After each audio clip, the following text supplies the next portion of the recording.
6번부터 풀어보겠습니다. 6번 한번 볼게요. 그림과 같이 점전화가 A, B, C 있는데요. 점전화 A, B, C가 각각 x가 마이너스 D, 그리고 x는 0, 그리고 x가 2D에 고정되어 있대요. 고정되어 있는데 여기서 A와 B가 좀 밑줄 칠게요. A와 C가 B에 작용하는 전기력은 0. 밑줄 쳤죠? 한 달러 끊읍시다. 뭐냐면은 지금 얘가 안 적어놨네요. 자, 얘가 A고 얘가 B고 얘가 C인데요. 이때 A랑 C가 B에 작용하는 전기력, 즉 A는 C한테 어떤 방향으로 전기력을 가하죠? A는 B한테 플러스잖아요. 얘가 플러스랑 플러스니까는 청력 이 방향으로 A가 B한테 가하는 전기력이 있을 거고요. 그리고 C도 B한테 청력, 즉 이 방향으로 C가 B한테 전기력을 가하겠죠. 그죠?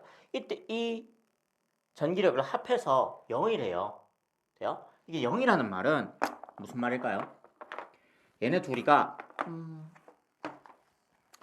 자, 얘네 둘이가 크기는 같고 방향이 서로 반대인 힘이다 라는 거죠. 뭐 방향이 반대인 거는 화살표 끄면 바로 보여요. 크기가 같다는 게 무슨 말일까? 그죠? 전화량이 누가 커야 돼요? 얘보다는 C가 커야 되죠. 그죠? 얘는 거리가 D만큼 떨어져 있잖아요. 얘는 거리가 2D만큼 떨어져 있단 말이죠. 그럼 거리가 1대2인데 똑같은 크기의 전기력을 가해주기 위해서는 Q에, 그죠? A의 전하량과 C의 전하량 중에 누가 더 커야 되는 거예요? C의 전하량이 더 커야 되는 거예요. 우리는 근데 여기서 B도 찾아낼 수 있어야 돼. 봐봐. 거리가 1대2잖아요. 그럼 전하량은 1대4겠죠. 에이, 왜 그래요? 이거 왜 바로 안 나와? 자, 볼게요. 전기력이 정의가 어떻게 됐습니까? F는 K R 제곱분의 Q1, Q2 이렇게 들어가잖아요. 돼요? 근데 어차피 얘 받는 애는 같단 말이지. 누구로? QB로. 그죠? QB인데 주는 놈이 QA가 되냐 QC가 되냐에 따라서 거리가 같았다면 힘이 차이가 났을 거예요. 근데 지금 거리가 QA일 때는 D고요. D 제곱 이렇게 들어가겠죠? 되죠? 그 다음에 QC, C가 힘을 줄 때는 거리가 2D가 들어가겠죠? 제곱. 돼요? 좀 더 풀어서 적을까요? 좀 더 풀어서 적어드리는 게 보기 편하겠어요? 즉, 그죠? D제곱, K는 뗄게요. Q, 대문자죠? QA, QB랑 2D제곱, QC, QB 이게 같다는 말이잖아요. 돼요? 그러니까 어차피 요 QB는 똑같이 들어가니까는 요게 지금 1대 얘가 제곱이니까는 1대4죠. 그럼 전하량도 같으려면은 1대4. 그죠? 전기력이 같으려면은 전하량도 1대4. 이렇게 들어가야 된다는 거죠. 이해돼요? 요거는 지금 내가 선생님이 여기서만 말하고 만약에 이 다음에 선생님이 다른 모의고사에서 해설 강의를 하게 될 때 또 이런 문항을 풀 일이 있으면은 이렇게 설명 안 할 거예요. 그냥 넘어갈 거예요. 그죠? 일단 우리는 여기서 어떻게 이해해야 됩니까? 거리가 1대2야. 근데 전기력은 거리 제곱에 반비례해. 그럼 전해량이 1대4겠다. 라고 하고 넘어가야 되는 거예요. 되죠? 일단 얘는 1대4다. 라는 거 하나 찾았고요. 자, 그 다음 조건도 봅시다. 그 다음 조건. B가 A에 작용하는 전기력의 크기는, 자, 이번에는 누가? B가 A에 작용하는 전기력. 어느 방향이겠어요? 당연히 왼쪽이겠죠. 청력 작용하니까 밀잖아요. 둘 다 플러스 플러스. 자, 그렇게 되니까는 B가 A에 작용하는 전기력 뭐 FBA라고 적을게요. B가 A에 작용하는 전기력. 그 다음에 이 크기는 C가 A에 작용하는 전기력의 크기보다 작다래요. 자, 그러면 C도 A한테 전기력을 주겠죠? C도 A한테 전기력을 주는데 얘도 플러스 플러스니까는 C가 A한테 주는 전기력도 이 방향입니다. 그죠? FCA. 근데 뭐라고 했냐면은 얘보다 얘가 작대요. 이해되죠? 그럼 무슨 말이냐면 봐요. 이번에는 거리가 얘가 D고요. 얘는 무려 3D죠. 그죠? 그러면은 얘가 거리가 가깝잖아. B가 거리가 가깝기 때문에 엔간해서는 B가 주는 전기력이 C가 주는 전기력보다 세야 돼. 이해돼요? 근데 C가 주는 전기력이 B가 주는 전기력보다 더 세대. 뭔가 반대잖아. 그 말이 뭐예요? B의 전하량에 비해서 C의 전하량이 어마무시하게 크다는 말이 되는 거예요. 이해돼요? 그러니까 얘에 비해서 B의 전하량에 비해서 C의 전하량이 엄청 크기 때문에 거리가 3배나 떨어져 있지만은 B가 주는 전기력보다 더 큰 힘을 작용할 수 있다가 되는 거예요. 그러려면은 지금 얘가 거리가 1대 3이면 전하량이 만약에 얘가 힘이 같으려면 어떻게 돼야 돼요? 힘이 같으려면은 1대 9여야 되죠. 그죠? 거리가 1대 3이니까는 제곱. 오케이? 근데 얘가 이것보다 더 크다는 말이니까는. 됩니까? 그럼 이제 여기서 비교하면 나오죠. 얘가 1대 4야. 얘는 1대 9보다 커. 그럼 누가 제일 커요? QC가 제일 크고요. 그 다음이 QB가 되겠고요. QA가 제일 작겠네요. 그죠? 반대네요. QA가 그 다음이고요. 미안해요. 얘 4대 1, 9대 1보다 작으니까는 오케이. QA, QB 이렇게 들어가겠네요. 되죠? 그래서 답은 4번이 되겠습니다. 또 볼게요. 7번 상대쓰기 이론 문제인데요. 잘 풀어줬어요. 뭐 선생님이 걱정했던 만큼 많이 안 틀려줘서 참 다행인데. 해도 한번 볼게요. 얘는요. 문제 한번 천천히 읽어볼까요? 그림과 같이 관찰자 AB가 탄 우주선이 있고요. 얘가 수평면에 있는 관찰자 C에 대해서 수평면에 관찰자 C가 있어요. 얘에 대해서 나란한 방향으로 각각 일정한 속도 VA, VB로 날아가고 있는 중입니다. 되죠? 이때 일단 여기서 한 달러 끊고요. 문제까지가 상황 주어졌고요. 그 다음에 이제 여기서 무슨 짓을 하는지 한번 봅시다. 광원에서 방출된 빛이 거울에 반사되어 돌아오는데 걸린 시간은, 자 여기서 광원에서 빛이 방출됩니다. 그러니까 거울에서 반사돼서 돌아와요. 근데 이 시간을 누가 측정하냐면은 A랑 B가 이 사건을 한번 측정할 거예요. 시간을. 되죠? A가 봤을 때 광원에서 출발한 빛이 거울을 찍고 다시 광원으로 돌아오는데 걸리는 시간, 그리고 B가 봤을 때 광원에서 출발한 빛이 거울을 찍고 다시 광원으로 돌아올 때 걸리는 시간, 그 중에서 누가 더 길대요? 그죠? B가 측정할 때가 더 길다고 돼 있죠? 그러니까 A가 측정할 때가 B가 측정할 때보다 작다라고 하고 있잖아요. 됩니까? 자, 그러면은 이번엔 B가 측정할 때가 시간이 더 긴 건데 볼게요. 얘가 지금 이렇게 가고 있어요. A도 오른쪽으로 B도 오른쪽으로 가고 있어요. 그럼 A랑 B가 봤을 때 이 통이, 이 광원이랑 거울을 담고 있는 이 통 있잖아요. 얘가 이렇게 운동하지 않겠니? 그죠?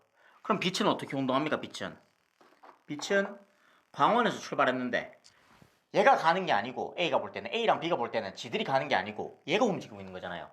그러면은 얘가 빛이 출발하는 동안 얘가 더 가겠죠? 돼요? 출발하는 동안 얘가 더 가겠죠? 그럼 광원에 출발해서 빛이 거울까지 가야 되는데 얘가 올 때쯤에 거울은 어디 있냐면 한 이쯤까지 가 있는 거야. 되죠? 그럼 빛이 거울을 찍으려면은 이렇게 가죠. 그 다음 어떻게 돌아와요? 이렇게 돌아오죠. 됩니까? 그러면 여기서 무슨 말이냐면 다시 조금 더 이제 들어가 볼게요.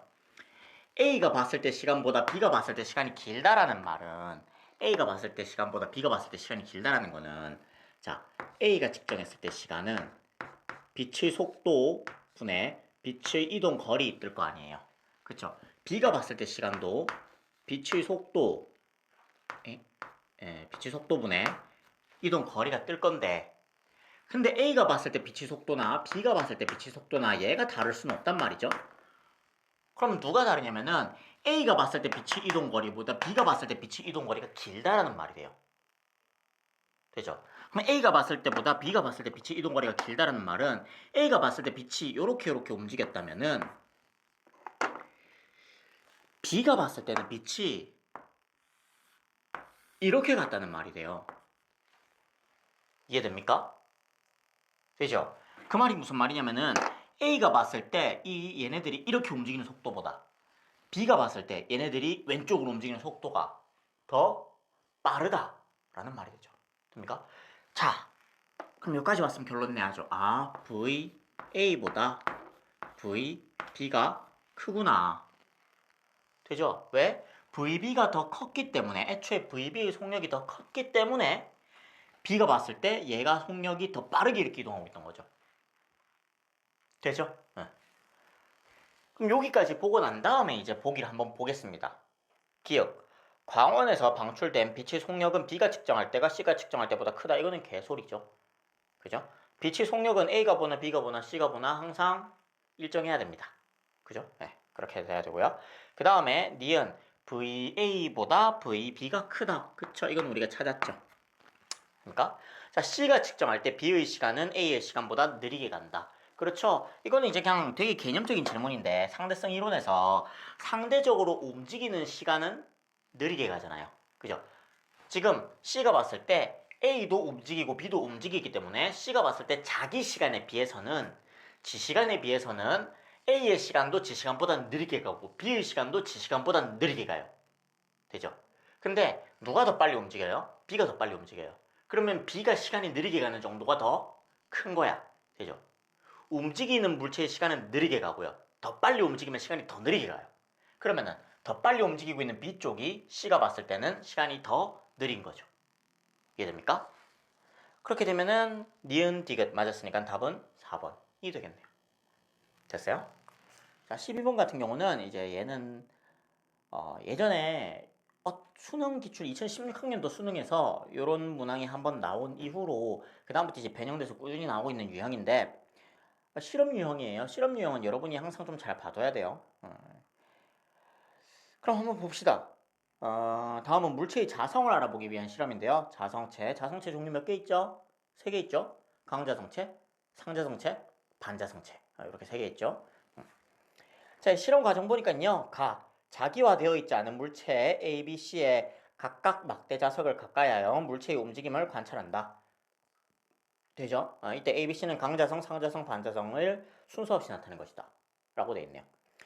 뭐 그림은 이제 시험지에 있는 그림 참고하시고 선생님은 표만 그려봤는데요. 그럼 이때 이 가의 결과에서요. 가의 결과. 자, 막대 자석 근처에다가 물체 A, B, C가 있고요. 물체 A, B, C 근처에다가 막대 자석을 가까이 했어요. 그때 밀려나는지 끌려오는지 본 거잖아요. 그러면은 밀려나는 놈 일단 얘가 반자성체죠. 반자성체. 그죠? BC 중에서 어느 게 상자성체인지 어느 게 반자성체인지는 어느 게 상자성체고 어느 게 강자성체인지는 아직 몰라요. 일단 반자성을 찾아냈어요. 밀리는 얘가 반자성이다. 자, 그 다음에 이제 실험 날을 보는데요. 실험 날을 보니까요. 막대 자석을 제거하고 막대 자석 제거했어요. 그 다음에 ABC를 각각 원형 도선에 통과시켜서 유도 전류의 발생 유무를 알아보겠대요. 그럼 유도 전류가 발생되기 위해서는 자, 코일을 통과하는데요. 여기에 얘가 이렇게 쑥 통과할 때 여기서 유도 전류가 흐르기 위해서는 여기서 나오는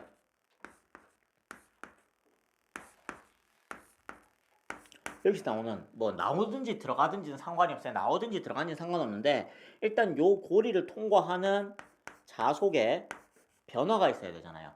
자속이 변화를 일으키기 위해서는 뭐가 필요하냐면은 얘가 자화되어 있을 필요가 있어요.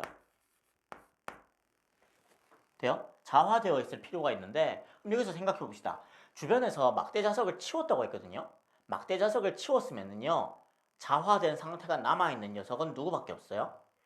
막대 자석을 치웠어도 왜 말이 안 나오냐? 막대 자석을 치웠어도 자화된 상태를 남기고 있는 애는 강자성체밖에 없죠. 그쵸? 그러니까 여기를 통과했을 때 여기에 유도 전류를 흘릴 수 있는 녀석은 강자성체밖에 없다는 겁니다. 상자성은요. 상자성은 자석 근처로 가면은 자화돼. 근데 자석에서 멀어지면은 자화 상태가 사라지잖아요. 그죠? 반자성도 자석 근처로 가면은 반대로 자화돼. 근데 자성을 또 떨어져 버리면은 또 자화가 사라지거든요. 상자성이랑 반자성은 자화 상태를 유지하고 있지 못하기 때문에 얘네들은 유도 전류를 흘려줄 수가 없어요. 되죠? 그러면 여기서 유도 전류를 흘려주는 얘가 강자성체구나. 그리고 얘가 상자성체구나. 나오는 거죠. 그 다음에 얘는 반자성이니까는 반자성은 자석에서 멀어지면은 자화된 상태를 잃는다. 자화가 흐트러진다. 자화가 흐트러지기 때문에 당연히 흐르지 않는다.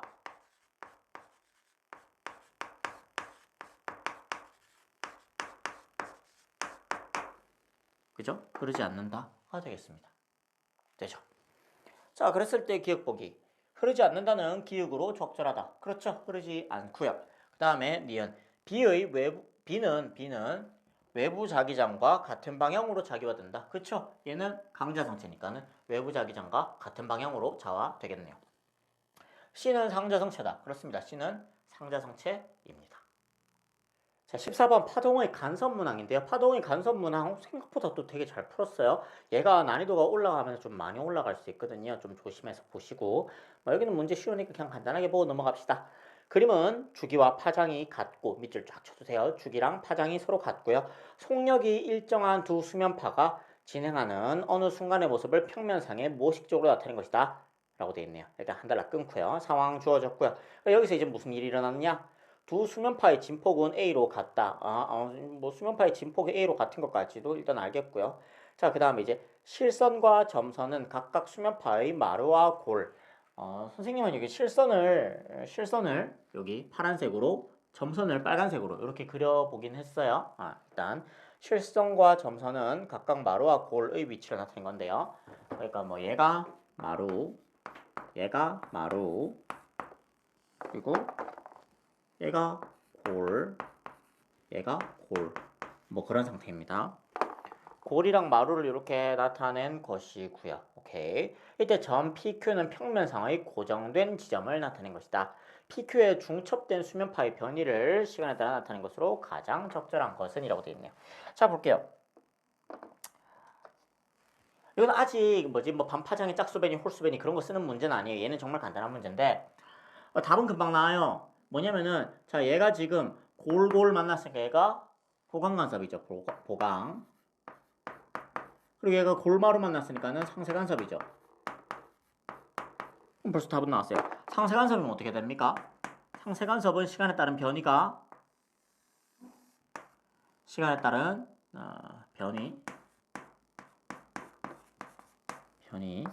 시간에 따른 변이가 없어요. 그죠? 상세간섭은 항상 그 점에 가만히 있습니다. 진동하지 않아요. 그래서 우리가 상세간섭하는 선을 마디선이라고도 부르잖아요. 그죠? 여기가 이제 마디란 말이죠. 얘는 진동하지 않습니다. 돼요? 그렇기 때문에 얘는 당연히 디귿이고요. 그죠? 그 다음에 이제 P점 같은 경우는 얘가 이제 보강간섭하는데, 보강간섭한 얘가 이제 모양이 어떻게 변할까가 처음에 궁금했어요. 처음에 궁금해가지고 기억일까 니은인가 보는데 답이 너무 허무하죠. 보강간섭이면 최대 진폭이 몇이겠어요? 최대 진폭이 그쵸, 2A여야 되죠. 2A 마이너스 2A. 이렇게 진폭이 최대 진폭이 2A씩 가겠죠. 각각 진폭이 AA짜리니까는. 그죠? 그래서 얘가 실제로 이제 그래프 모양을 그려보면은 뭐 이런 식으로 되긴 하는데, 뭐 여기서는 이제 기억은 이거 진폭이 A짜리인 변이 그래프였고요. 니은이 2A짜리 변이 그래프니까는 당연히 니은일 수밖에 없겠네요. 그래서 P가 니은, 그리고 Q가 디귿. 신 정답 4번이 되겠습니다. 자, 그 다음에 이제 15번 볼게요. 15번은 선생님이 이거 문제를 풀려고 한 건 아니고요. 디귿 보기에 약간 불만이 있어서 그래요. 디귿 보기에. 이게 뭐냐면은 디귿 보기에 여기 나에서라는 말이 있죠. 나에서. 문제 읽어보면요. 그림 가는 금속판에다가 단색광 P를 비추었을 때 광전자가 방출되지 않았던 것이고요. 그 다음에 나는 단색광 Q를 비추었을 때 광전자가 방출되는 것인데요. 디귿 보기에 뭐로 되어 있냐면은 나에서 광전자가 방출되는 것은 빛의 입자성을 보여주는 현상이다 라고 되어 있는데 정확하진 않아요. 만약에 이 광전 효과 실험, 만약에 여기서요, 광전 효과 실험은 빛의 입자성을 보여주는 것이다 라고 하면은 맞는 말이 돼요. 이 말이 아니고 광전자가 방출되는, 그러니까 전자가 방출되는 이유가 전자가 방출되는 것 자체가 입자성의 증거이다 라고 하기에는 조금 어려운 부분이 있어요. 이게 파동이어도 전자가 단순히 나에서 빛을 비추었더니만 전자가 방출되었다라는 거는요, 얘가 굳이 입자의 증거일 이유는 없는 말이 돼요. 만약에 이걸 이제 바꾸고 싶었으면은 가에서 방출되지 않다가 나에서 방출되는 이유는 뭐 그런 거죠. 가에서 방출되지 않다가 나에서 방출되는 것은 뭐 빛이 입자성을 보여주는 뭐 증거이다. 뭐 그런 식으로 됐으면은 얘는 그래도 수긍하고 넘어갈 만한데 대뜸 나에서 광전자가 방출되는 것은 빛의 입자성을 보여주는 현상이다라고 하면은 얘는 이거는 조금 걸면 걸리지 않을까 하는 그런 복인데 라는 생각이 들어서 그거 설명해 주려고 이렇게 집어넣었습니다.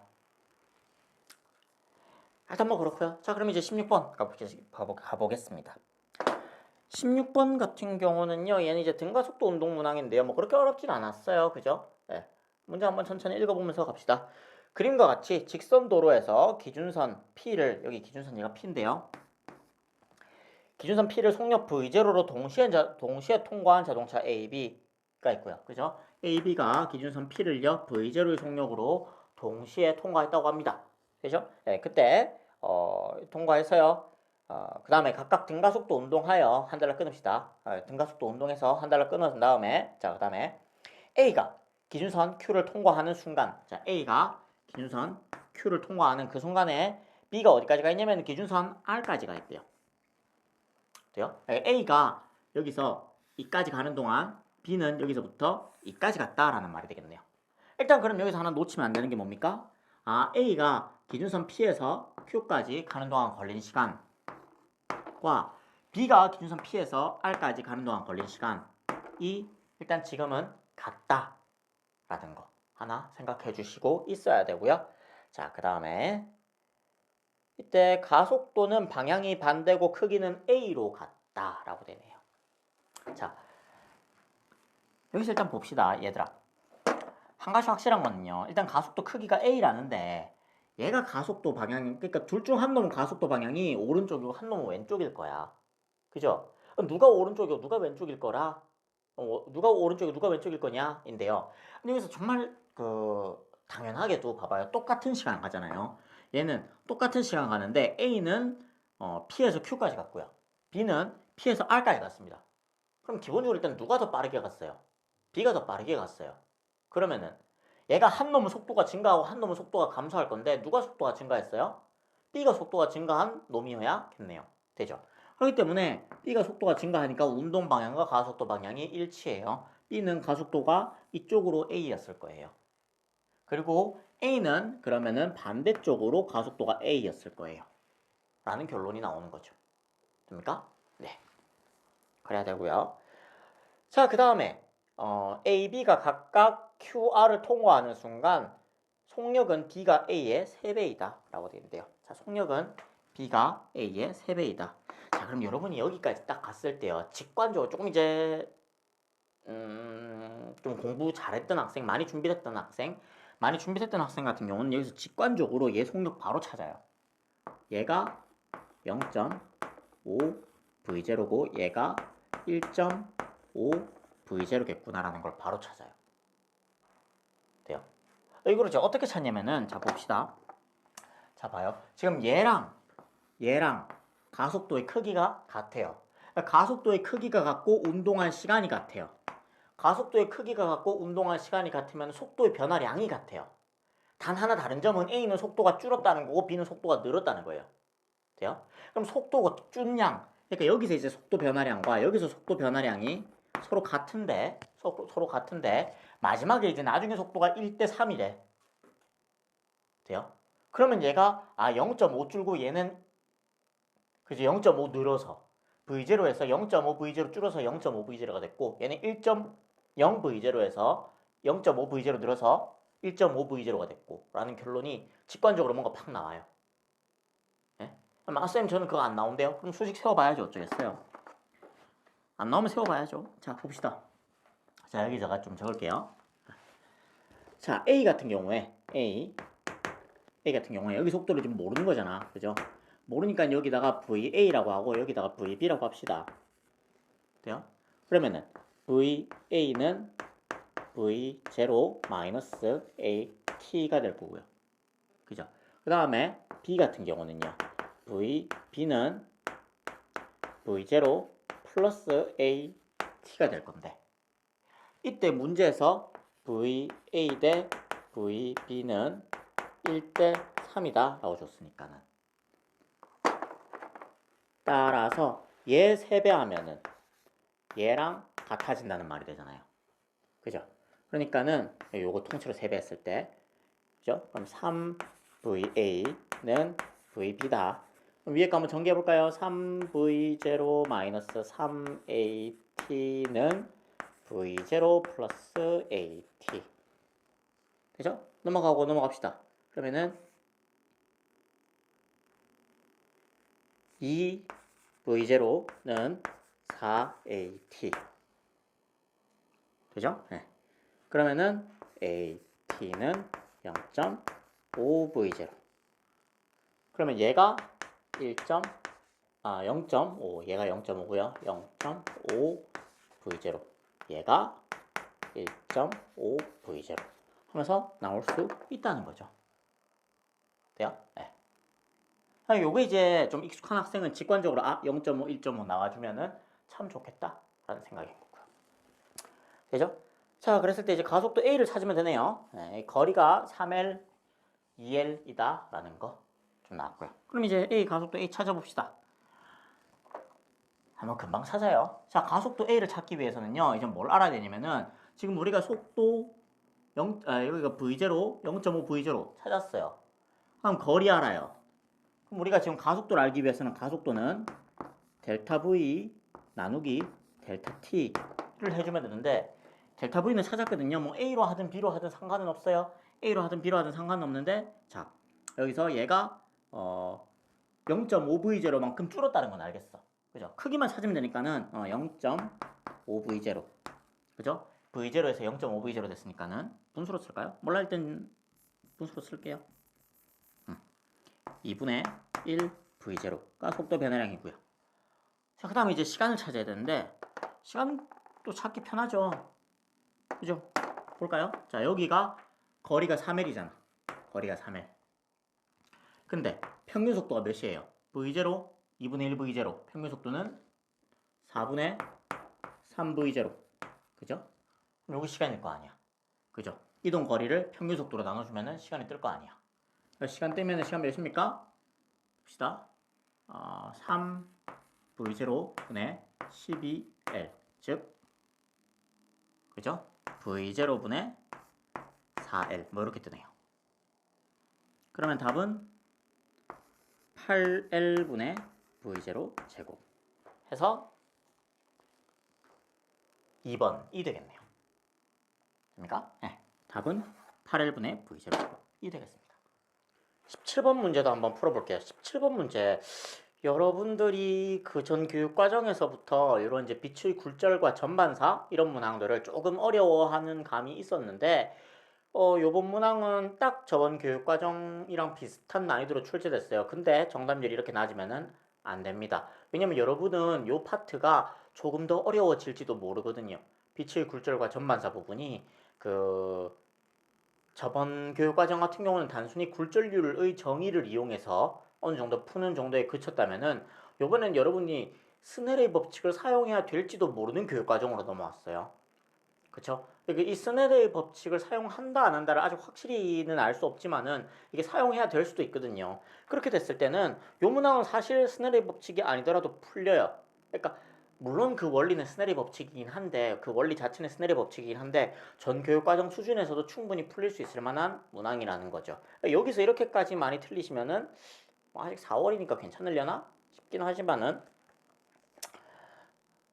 뭐 5월을 치긴 했죠. 아무튼 4월 모의고사에서 괜찮으려나 하기에는 조금 경각심은 가지셨으면 좋겠다라는 거예요. 자, 그럼 17번 한번 풀어볼게요. 17번 그림 가는요. 얘가 가고 얘가 나예요. 그림 가에서요. 공기에서 물질 A로 입사한 단색광 P가 있는데요. 얘가 A와 물질 C의 경계면에서 전반사 밑줄 쫙 해놓고 일단 한 달락 끊읍시다. 자, 볼게요. 일단 여기서 한 가지 여러분한테 조심해야 되는 포인트. 일단 여기서 일단 전반사 했습니다. 전반사 했다는 걸로 A랑 C 중에서 누가 굴절률이 큰지는 나오죠? 그쵸? A의 굴절률이 C의 굴절률보다 일단은 큽니다. 되죠? 네. 그 다음에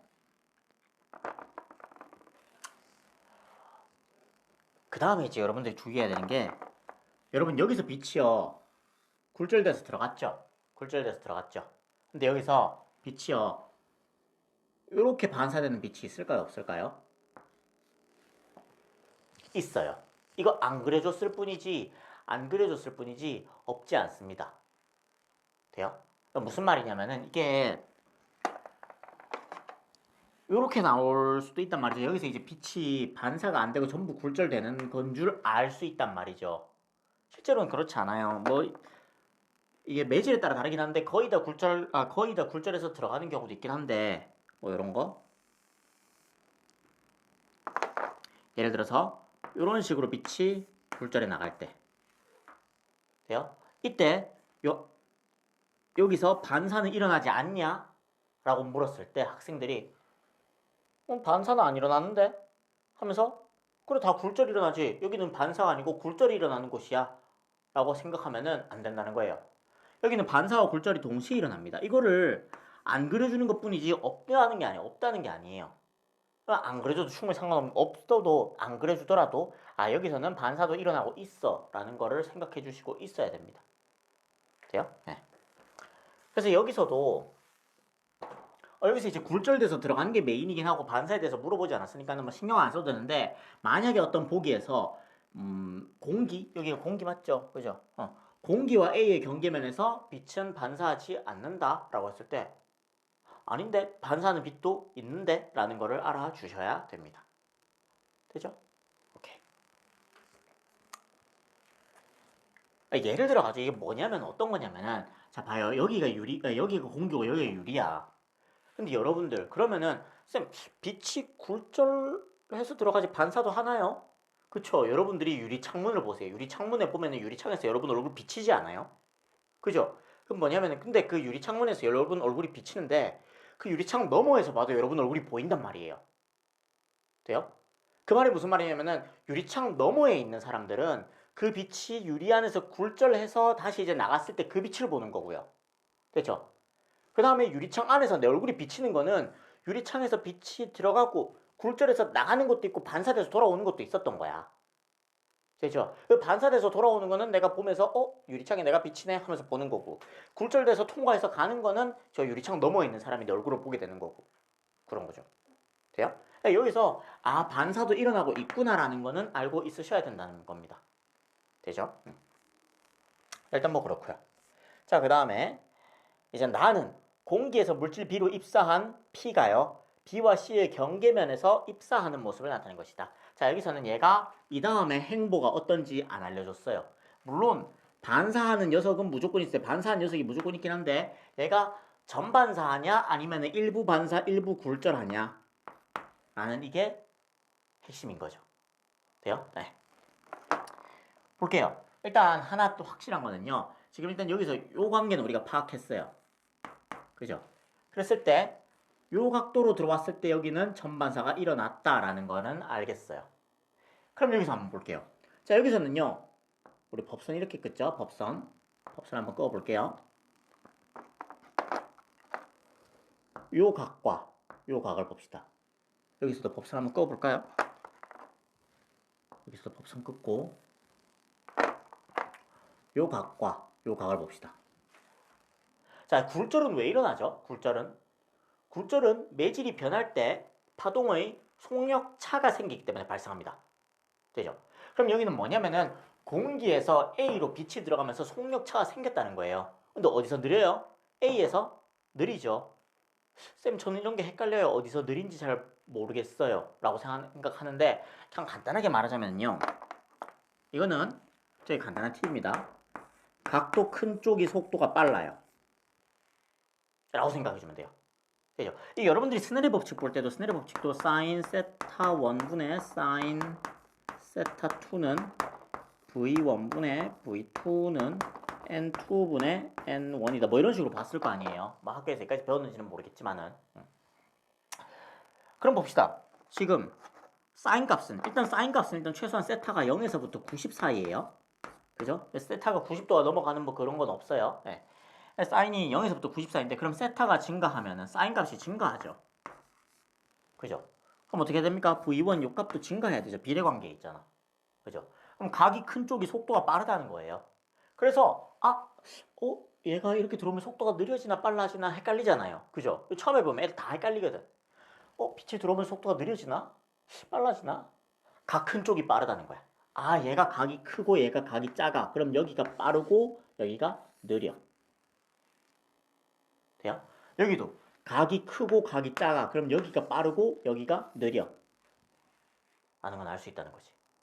근데 여기서 이제 여러분이 너무 나가버리는 경우가 있어. 여기서 너무 나가버리는 경우가 뭐냐면은 이 각보다 이 각이 더 크네? 그럼 여기보다 여기가 빠르겠네? 아니야, 절대 아니야. 얘는 어차피 공기고 공기잖아. 그죠? 여기도 공기고 여기도 공기이기 때문에 같은 매질에서 진행하고 있는 빛의 속도는 같아야죠. 돼요? 그러니까 여기서 빛의 속도나 여기서 빛의 속도나 얘는 같습니다. 돼요?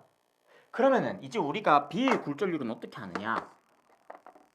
자, 볼게. B의 굴절률은 자, 여기서 얘가 이렇게 들어오면서 빛이 꺾였죠. 근데 얘는 더 큰 각도로 들어왔는데 똑같이 꺾였죠. 돼요? 이때 요각이나 이때 요각이나 지금 그림에서 같잖아요. 그러면 더 큰 각도로 들어왔는데 똑같이 꺾였다? 그럼 누가 더 많이 꺾였어요? 이쪽이 더 많이 꺾였죠. 얘는 요 각도로 들어왔다가 요만큼 꺾였고 얘는 이렇게 누워서 들어왔다가 이만큼 확 꺾였잖아요. 그죠? 얘가 더 확 꺾였기 때문에 여기랑 요 사이가 속도 차가 더 컸다라는 거야. 그러니까 요 속도 차보다 요 속도 차가 더 크다는 거야. 돼요? 여기는 어차피 광속 C로 들어왔는데 여기서 속도가 느려지고 여기서 속도가 느려져. 근데 속도차 여기가 더 크다는 말은 여기서는 조금 느려지고 여기서는 확 느려졌다는 말이 되잖아요. 되죠? 오케이. 그러면은 여기서 이제 알 수 있는 거야. 여기서 속력보다 여기서 속력이 더 느리구나. 즉 A의 굴절률보다는 B의 굴절률이 크겠구나. 그래서 전체적인 대소 관계는 이렇게 되겠구나. 돼요? 그러면은 요 각도로 들어왔을 때 어차피 여기도 이제 각도 똑같죠? 이 각도로 들어왔을 때 A랑 C 사이에서 전반사 했어요. A랑 C 사이에서 전반사 했는데 똑같은 각도로 집어넣었을 때 B랑 C 사이에서는 당연히 전반사 하겠죠. 요 굴절률 차이보다 요 굴절률 차이가 더 크잖아요. 그럼 여기서 굴절률 차이가 크면 클수록 빛이 더 확확 꺾이고 전반사가 잘 일어나잖아요. 되죠? 여기서도 전반사가 일어났는데 굴절률 차이가 더 커지면은 당연히 전반사가 일어나겠죠. 똑같은 각도로 집어넣었으면은. 되죠? 자, 여기까지 보고 난 다음에 이까지 이제 문제 읽으면서 다 파악이 끝나야 됩니다. 이까지 읽으면서. 돼요? 여러분들이 갈 길이 좀 멀었어. 이게 선생님이 이렇게 좀 여러모로 설명해 주니까 되게 복잡해 보이네 할 수 있는데 아니 이거 문제 읽으면서 바로 머릿속에서 이 과정이 일어나고 있어야 돼요. 문제를 끝까지 다 읽음과 동시에 여러분이 이 과정을 머릿속에서 끝냈어야 돼요. 요거는 찾아냈어야 돼요. 요거는. 돼요? 자, 그 다음에 그러면은 기억 보기부터 봅시다. 기억. 굴절률은 A가 C보다 크다. 당연한 소리죠. 굴절률은 A가 C보다 크고요. 그 다음에 나에서 P는 B와 C의 경계면에서 전반사한다. 그쵸? A와 C의 경계면에서 전반사 했는데 B랑 C의 경계면에서는 당연히 전반사 해야 된다. 자, 그 다음에 코어를 A로 사용한 광섬유의 클래딩으로 B를 사용할 수 있다. 자, 광섬유에서 코어가 클래딩보다 굴절률이 커야 되죠. 그러면은 코어를 A로 썼으면은 클래딩은 C를 써야겠죠. 그죠? 코어를 A로 썼는데 클래딩을 B로 쓰면은 안 되죠. 네. 자, 그 다음에 18번. 여러분 이거 왜 이렇게 많이 틀렸어요? 너무 많이 틀렸던데? 문제 정말 간단하죠. 이건 이제 여러분이 틀린 거는 그냥 뭐 간단하게 생각해서는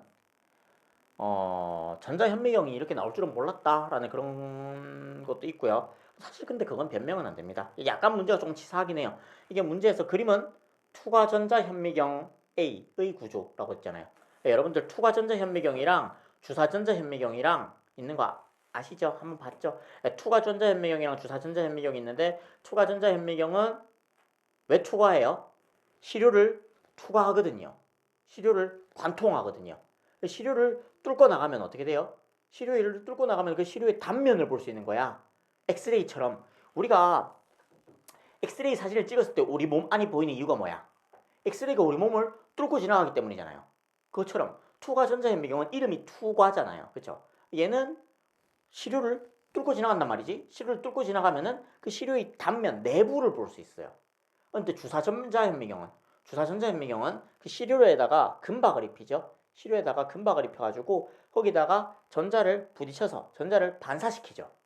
그럼 얘는 전자가 그 외부 표면에 부딪혔다가 반사돼서 돌아가니까는 얘는 외부 표면을 3D로 읽어낼 수 있는 거죠. 3D로. 됩니까? 네. 주사전자현미경은 외부 표면을 3D로 읽어낸다. 왜냐하면은 외부 표면에다가 금박을 입혀가지고 금을 도금시켜가지고 그 다음에 그 전자를 때린 다음에 전자가 반사되는 걸 보기 때문에. 되죠? 그 다음에 투과전자현미경은 전자가 지나가면서 그 시료를 관통하기 때문에 그 내부 단면을 볼 수 있다.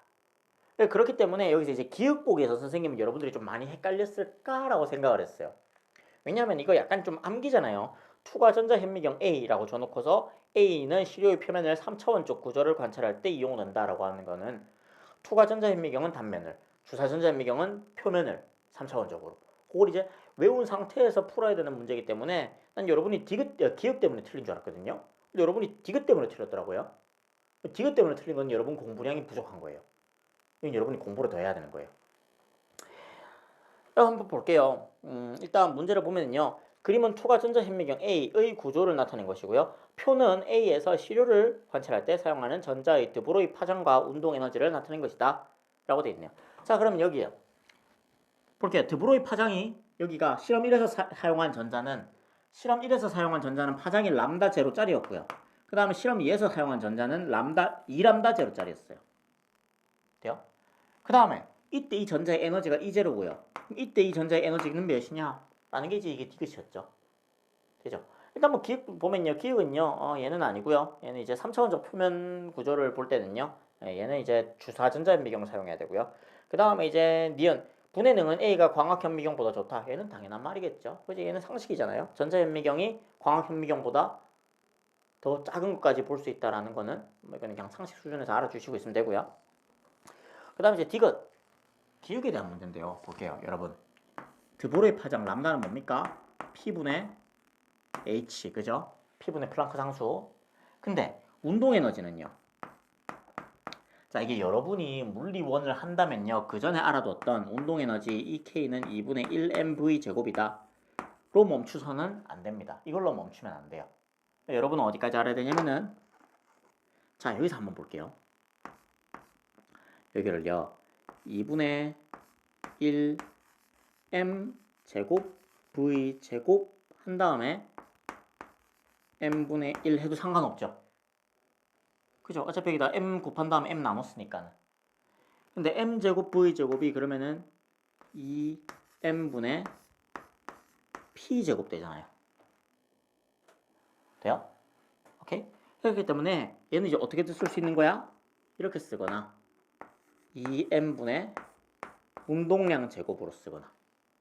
얘는 실제로 뉴턴 역학 쪽에서 운동하는 물체의 운동 에너지를 구할 때 많이 사용되는 거고요. 그 양자역학이라든지 그런 작은 입자들의 운동 에너지를 구할 때는 얘를 더 많이 이용합니다. 왜냐면 사실 말해가지고 그 작은 입자들의 속도를 측정하라는 게 정말 쉬운 게 아니거든요. 그 쪼매난 애들의. 근데 그 쪼매난 애들의 파장을 알면은 운동량을 알 수 있고 운동량을 알면은 운동 에너지를 알 수 있는 거야. 되게 괜찮지 않아요? 그죠? 그래서 작은 입자들 같은 경우는 운동 에너지를 이걸로 구하는 경우가 더 많습니다. 일단 뭐 그건 그래요. 뭐 일단 그건 그렇고. 그러면은 볼게요. 자, 봐봐. 얘가 람다가 실험 1에서보다 실험 2에서가 2배짜리였었죠. 1대 2죠. 그 말은 운동량이 2대 1이라는 거겠죠. 운동량이 2대 1이면은 제곱해버리면 운동 에너지는 4대 1이겠죠. 그럼 얘는 이제로면은 4분의 1이 제로야 되죠. 돼요? 디귿 틀린 거예요. 됐어요? 그래서 답은 니은만 맞아서 2번입니다. 이렇게 간단한 애였어요. 근데 여러분이 조금 물리하는 애들이 또 그런 애들이 있어. 물리하는 애들이 약간 외우는 것 자체를 귀찮아해. 그래서 이런 끔찍한 불상사가 발생하는데 얘는 일단 드브로이가 여러분 교육과정으로 나왔으니까 외워두세요. 드브로이가 여러분 교육과정이니까 이건 외워둬야 돼요. 왜냐하면은 얘를 못 외우면 어떤 짓을 하고 앉았냐. 자, 어떤 짓을 하냐면은 람다를 찾아서 운동량을 찾고요. 운동량을 찾아서 속도를 찾고요. 속도를 집어넣어서 굉장히 복잡해지잖아요. 그죠? 이런 과정으로 간단 말이지. 괜히 더 복잡해지게 되니까는 그렇게 하지는 말고요. 요거 알아두는 쪽이 훨씬 편할 겁니다. 돼요? 자, 그러면은 19번도 마저 한번 풀어볼게요. 19번 얘도 조금 난이도가 있긴 했죠. 뭐 근데 그렇게 어렵진 않고요. 얘 3월달에 나온 문항이랑 또 굉장히 흡사합니다. 3월달에는 20번에서 빗면 아래로 떨어지는 문항이 나왔잖아요. 얘는 빗면 위로 올라가는 문항이 나왔어요. 정답률은 그때 3월달 정답률이랑 조금 비슷하긴 하네요. 일단 한번 봅시다. 19번. 그림과 같이 질량 M인 물체가요. 빗면을 따라 운동하여 점 PQ를 지나 최고점 R에 도달한다. 한번 한 달러 끊고요. 여기 P에서 이제 물체가 P를 통과해서요. 점 P, Q를 지나서 R에서 정지하겠대요. 오케이. 뭐 그 상황이고요. 물체의 역학적 에너지는 자 밑줄 쫙 그어둡시다. 물체의 역학적 에너지는 P에서 Q까지 운동하는 동안 여기서는 역학적 에너지가 감소합니다. 즉 마찰이 있는 빗면이라는 거네요. P에서부터 Q까지는. 마찰이 있는 빗면을 통과하면서 역학적 에너지가 감소하고요. 그래서 Q에서부터 R까지는 역학적 에너지가 일정하다고 합니다. 보존된다는 말이죠. 그럼 Q에서부터 R까지는 역학적 에너지가 손실되지 않고요. 여기서는 뭐 마찰이 없었다라고 생각해도 되네요. 되죠? 뭐 그 상황에서요. 일단 여기서 한 달러 끊어주고요. 자, 그 다음에 이제 다시 또 중요한 조건이 나오는데 물체의 속력은 P에서가 Q에서의 동그라미 칩시다. 2배래요. 물체의 속력은 P에서가 Q에서의 2배다. 그럼 내가 여기서 속력을 모르잖아요. 그냥 임의로 V라고 잡아도 상관없는 거예요. 그죠? 그 다음에 여기서의 속력은 2V였다는 거죠. 됩니까? 네, 속력은 2V에서 V 이렇게 줄었고요. 자, 그 다음에 되게 중요한 조건 나옵니다. 뭐 일단 P와 Q의 높이 차는 H다 라는 거 있고요. 그 다음에 굉장히 중요한 조건 물체가 P에서 Q까지 운동하는 동안 P에서 Q까지 운동하는 동안 물체의 운동 에너지 감소량은 물체의 중력 포텐셜 에너지 증가량의 3배이다. 쫙 밑줄 그어두고요. 자, 이에 대한 설명으로 옳은 것만을 보게 되는 대로 고른 것은 이라고 하네요. 자, 볼게요.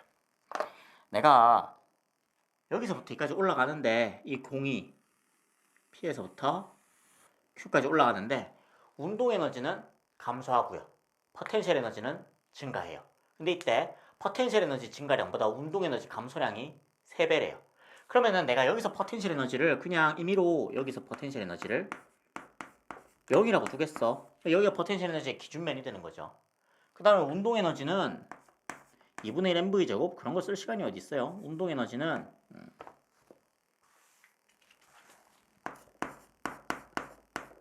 그냥 E0라고 둡시다. E0. 돼요? 그럼 그 다음에 여기서 운동 에너지가 몇인지 볼까요? 여기서 운동 에너지가 그죠? 2분의 1 mv 제곱은 맞는데 여기서 운동 에너지가 속도가 반대했잖아요. 속도가 반대했으면 운동 에너지는 4분의 1 됐겠죠. 그죠? 여기서 운동 에너지가 4분의 1 E0입니다.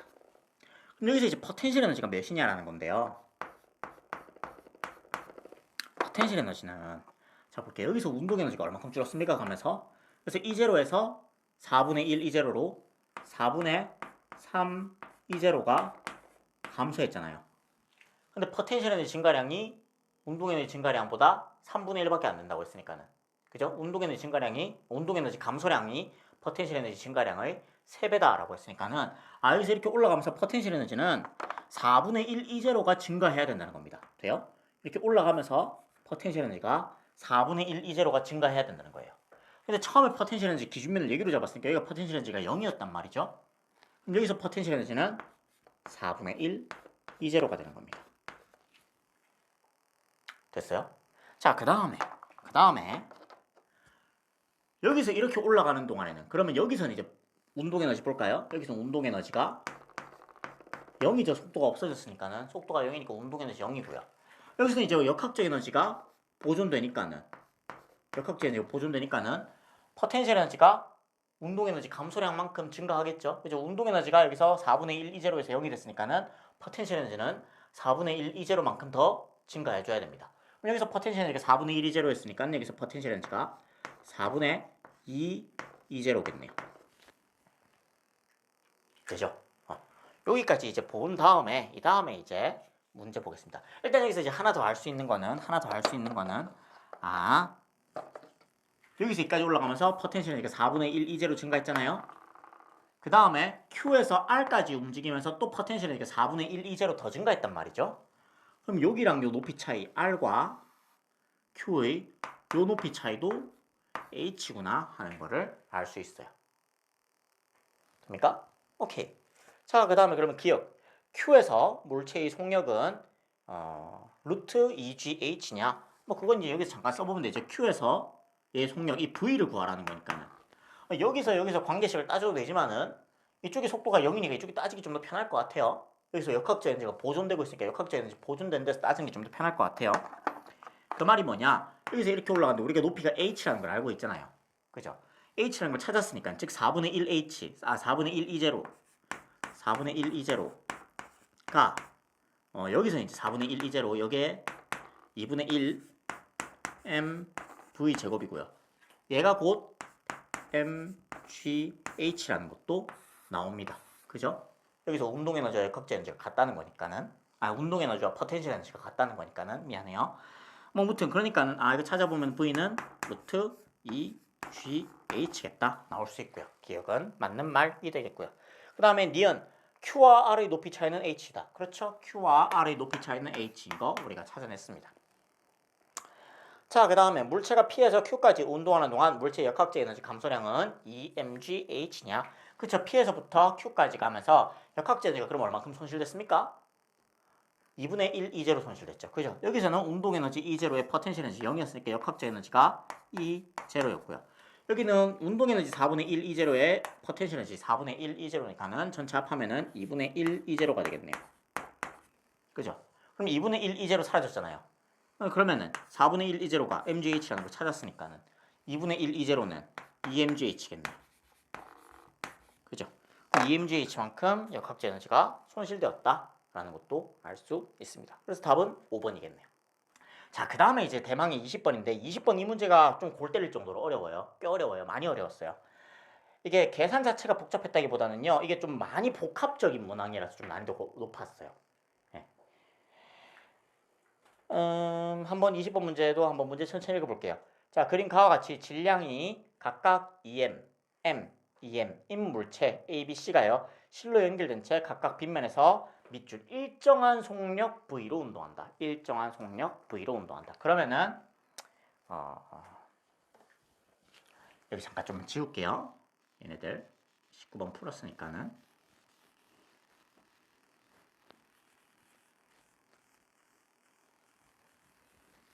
좀 지워도 되겠죠? 네. 오케이. 자, 여기서 이제 다 연결돼 있을 때 일정한 속력으로 움직인대요. 그 말은 현재 R자임이 0이다. 일정한 속력, 현재 속력이 V 이렇게 일정한 속력으로 움직이는데 일정한 속력이니까 R자임은 0이고요. R자임이 0이라는 거는요. 각각 다 R자임이 0이어야 되는 거죠. 되죠? 자, 그러면은 임의로 그냥 요 빗면 아랫 방향으로 가는 요 성분, 요 힘을요. F라고 잡겠습니다. F. 중력의 빗면 성분이에요. 중력의 빗면 성분이 F라고 잡을게요. 그럼 얘 중력의 빗면 성분이 EF죠. 질량 2배잖아요. 같은 빗면에 있으면은 질량 B가 중력의 빗면, 그 중력의 빗면 성분 B랑 같아지잖아요. 그죠? 네. 그럼 얘가 이제 R자임 0이려면 장력이 몇입니까? EF죠. 얘 장력 몇입니까? EF죠. 그럼 요 장력 몇이어야 돼요? 그죠? 3F죠. 얘가 F, EF 있으니까는 위로 3F 있어야지 R자임이 0 될 거 아니에요. 그럼 얘가 3F죠? 그럼 얘가 3F네요. 라는 거. 돼요? 요거 찾아내는 거. 일단 요거는, 요 그림은 이거 찾았으면 더 이상 쓸모가 없어요. 이거 찾기 위한 거였어요. 이 조건은. 오케이. 그러면 첫 줄에서 일단 우리는 요 조건을 읽어내야 되고요. 그럼 두 번째 줄에서 우리가 뭘 읽어내야 되냐? 두 번째 문장에서 우리가 뭘 읽어내야 되냐? 그림 나는요. 가에서 A가 점 P, 여기 점 P가 있는데 여기 도달하는 순간 실이 끊어졌대요. 근데 여러분 좀 많이 그 실수하는 것 중에 하나가 실이 끊어지면 얘가 바로 뚝 떨어지나요? 아니죠. 왜냐면 얘가 속도가 V가 있었잖아. 속도가 이렇게 올라가는 방향으로 V가 있었거든. 올라가는 방향으로 V가 있었다는 말은 실이 중간에 뚝 끊어지면은요, 얘가 바로 이렇게 뚝 떨어지는 게 아니죠. 왜냐면은 얘가 이게 실이 끊어지면은 더 이상 이제 얘는 중력의 빗면 성분만 받을 거 아니에요. 더 이상 장력이 없으니까는. 더 이상 장력이 없으니까 중력의 빗면 성분만 받게 되고요. 그럼 아래 방향으로 가속하게 되는데 얘는 기존에 윗방향으로 속도가 있었기 때문에 속도가 감소합니다. 그죠? 기존에 윗방향으로 속도가 있었기 때문에 얘가 속도가 점점 줄고요. 줄고 줄다가 최고점 속도가 0 되는 점을 찍고 난 다음에 속도가 0 되는 점을 찍고 난 다음에 반대로 움직이죠. 돼요? 그렇기 때문에 얘는 그래서 실이 끊어지면은 올라갔다가 최고점 찍고 떨어집니다. 돼요? 그래서 얘도 이제 실이 끊어지고 난 다음에 P점에서 실이 끊어졌지만 더 올라왔어요. 돼요?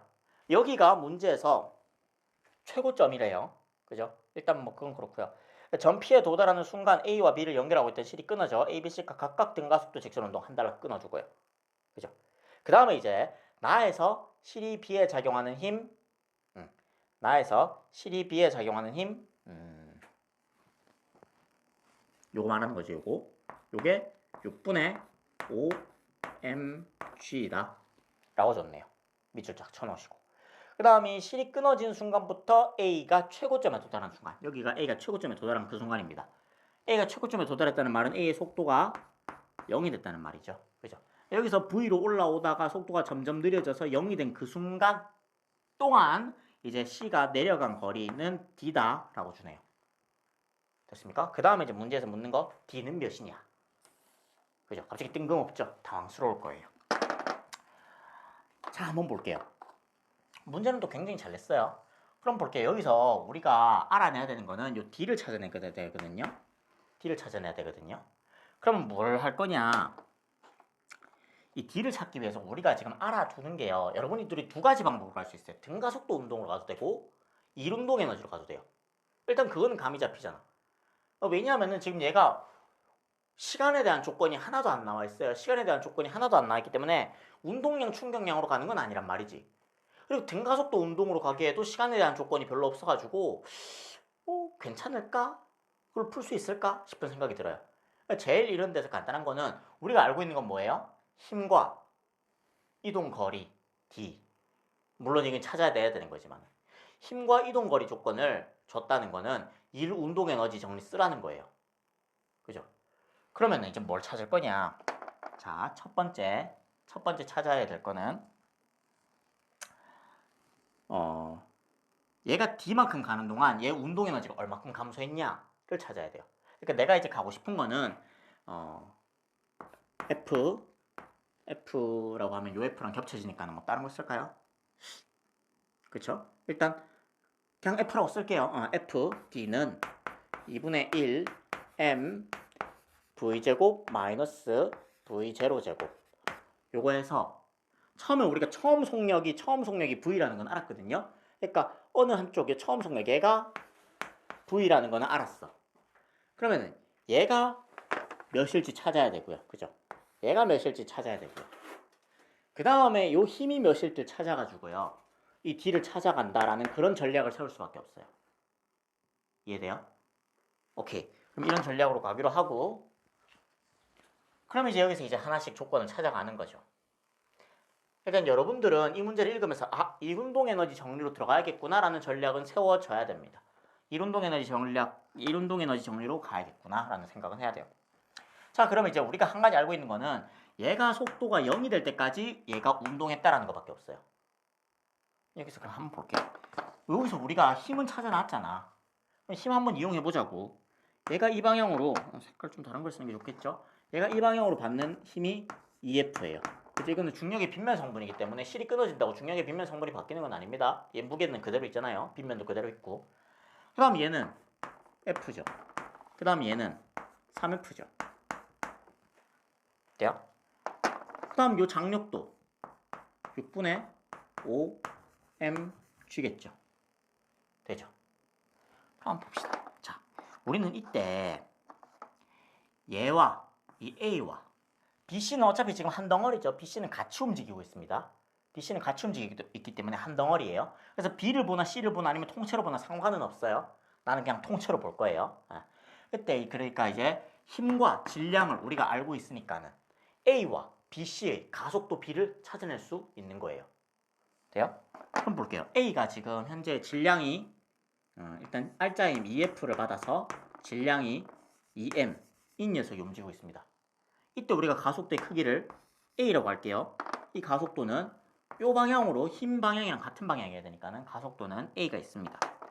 그 다음에 얘를 볼게요. 얘는 R자임이 3F 마이너스 F죠. 그죠? 그럼 얘를 내가 한 덩어리로 볼 거거든. 여기서부터 여기 좋으려나? 여기서부터 얘를 한 덩어리로 볼 거거든.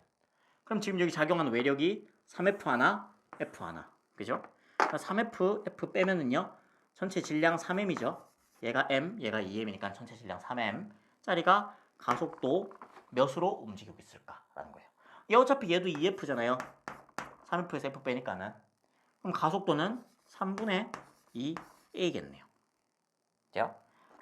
그러면 위에 A는 이 방향으로 가속도가 A였고요. 얘는 이 방향으로 가속도가 3분의 2A. 그죠? 이 방향으로 가속도가 3분의 2A인 거죠. 이해됩니까? 얘는 이렇게 가속할 거 아니야? 되죠? 자, 그러면 자, 됐습니다. 우리가 얘가 여기 왔을 때 속력이 몇인지는 이제 찾을 수 있어요. 자, 여기서 이제 속력이 V였죠? 처음 속력 V로 등속 운동하고 있었으니까는. 그럼 여기서 속력은 그죠? 얘가 속력이 V에서 0이 되는 동안 얘는 V에서 그죠? 3분의 5V가 되겠죠. 이거 돼요? 이거 돼요? 자, 봐요. 가속도가 3대 2잖아. 가속도가 3대 2잖아. 근데 같은 시간 동안 가속하면은 속도 변화량이 3대 2일 거라고. 근데 얘는 속도가 V에서 0이 됐어. 즉 V만큼 줄었어. 그럼 얘는 3분의 2V만큼 늘어야 된다는 거예요. 되죠? 그럼 3분의 2V만큼 늘어야 되기 때문에 얘는 V에서 3분의 5V가 됐다는 거예요. 되죠? 그럼 우리는 아까 썼던 전략 여기에다가 그냥 크게 적어줄게요. 시그마 F D는 2분의 1 전체 통으로 볼 거기 때문에 3M 3분의 5V 제곱 3분의 5V 통째로 제곱해야 되죠? 얘 그냥 제곱해버릴게요. 3분의 5 제곱할게요. 3분의 5 제곱해서 9분의 25 마이너스 1 처음 속력은 V였으니까는 V제곱 이렇게 찾아내는 거예요. 되죠? 그럼 이제 우리는 이 F만 찾으면은 답은 나오겠어요. 되죠? 그럼 이제 이 F 한번 찾아봅시다. 그죠? F는 일단은 R자임이니까는 EF입니다. EF. 여기 우리 찾아놨던 EF. 그죠? EF가 몇인지를 이제 찾으면 되는 거야. 되죠? 자, 그럼 갈게요. 자, 그럼 이제 이 EF를 찾아야 되는데, 그럼 여기서 이제 한 번 더 찾을 수 있죠. 여기서 한 번 더 찾을 수 있죠. 우리가 이제 뭘 안 썼냐면은, 또 장력이 6분의 5mg다. 6분의 5mg다. 얘 안 썼거든요. 얘 써보려고. 얘 쓰면 어떻게 돼요? 어떻게 해요? 자, 얘 R자임 찾으면은요, 얘 R자임은 6분의 5mg 마이너스 F. 그죠? B는. 얘로 질량 M짜리가 가속도 3분의 2A로 움직이고 있는 거고요. 되죠? 그 다음에 얘는 3F 마이너스 6분의 5mg인데 이게 2m짜리가 가속도 3분의 2A로 움직이고 있는 거잖아요. 돼요? 오케이. 자, 그랬으면은 얘 2배 하면 얘 되겠네 라는 거예요. 얘 2배 하면은 그죠? 얘랑 같겠네. 그럼 3F 마이너스 6분의 5mg는 자 6분의 10mg 마이너스 2F 이렇게 들어가는 거죠. 2배 했으니까는. 넘어갑니다. 넘어가면은 5F는 6분의 15mg. F가 몇입니까? F가 2분의 1mg구나. 찾은 거예요. 2분의 1mg구나. 그러면은 자 다시 얘는 그러면은 전체 R자임 EF 그죠? 얘가 mg 그죠? 이 전체 녀석은 R자임 EF를 받아가지고 가속하고 있는 중이니까. 그래서 2분의 1mg 의 2배 EF 하면 mg 즉 다시 쓸까요? 이거 좀 밑에다 쓸게요. 너무 높아서. 그러면 mgd는 2분의 1 3m 9분의 25 마이너스 1 하면은 9분의 16 v제곱 이렇게 들어가네요. 그죠? 그러면은 m 떼고요. d는 2g분의 3 곱하기 9분의 16 v제곱 3 떨어지죠? 2 떨어지죠? 답은 3분의 8 3g분의 8 v제곱 이렇게 뜨겠네요. 그러니까 조금 어려운 문제 맞았어요. 어려운 문제 맞았어요. 이렇게 상황 분석도 해야 되고요. 이제 기출로 따지면 2017학년도 9월 모의고사 기출 그 19번이었나? 변형된 건데요. 2018학년도구나. 2018학년도 9월 기출 변형된 건데요. 조금 이제 난이도는 있었습니다. 난이도는 있었고요. 네, 아무튼 그렇네요. 네. 요거는 약간 좀 난이도가 있긴 했지만은 그래도 여러분들이 기출 열심히 공부하니까는 정답률이 그때만큼 그 강무도하게 낮진 않았던 것 같아요. 네. 일단 뭐 그러면은 여기까지 보고요. 네. 오늘은 여기까지 하면 되겠네요.